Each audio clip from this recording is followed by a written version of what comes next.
Dzisiaj ugotujemy najlepszy przepis ciasta na piernik staropolski. Dlatego potrzebujemy 1 kg mąki, 4 jajka, 300 g masła, 40 g przyprawy korzennej, 2 łyżeczki sody oczyszczonej, 130 g mleka, 650 g miodu, 270 g cukru i szczypta soli.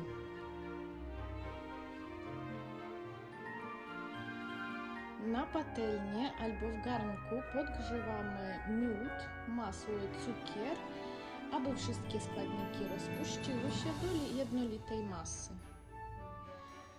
Jak wszystkie składniki się rozpuściły, odstawiamy masę do ostudzenia.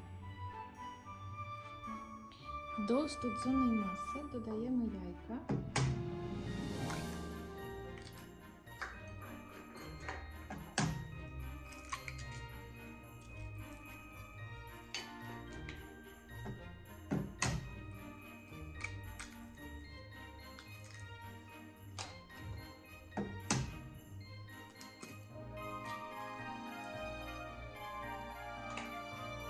Dobrze wymieszamy.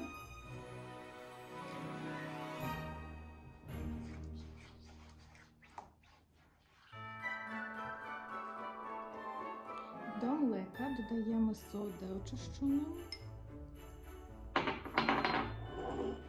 szczyptę soli,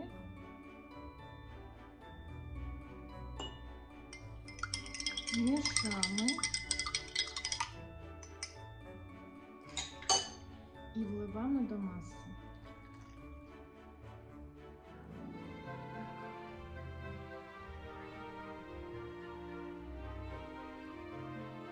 Teraz do tej masy dodajemy przyprawę korzenną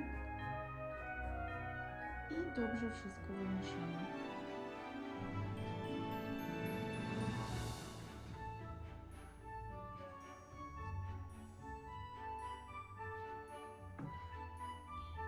Jak już wszystkie składniki połączone, to stopniowo dodajemy mąkę.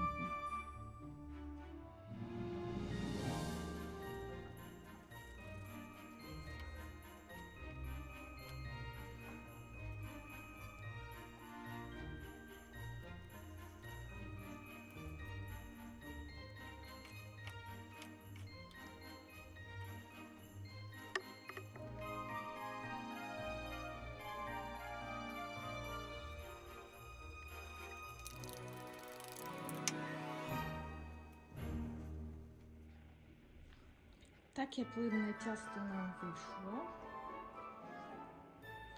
Przekładamy ciasto do szklanej misy.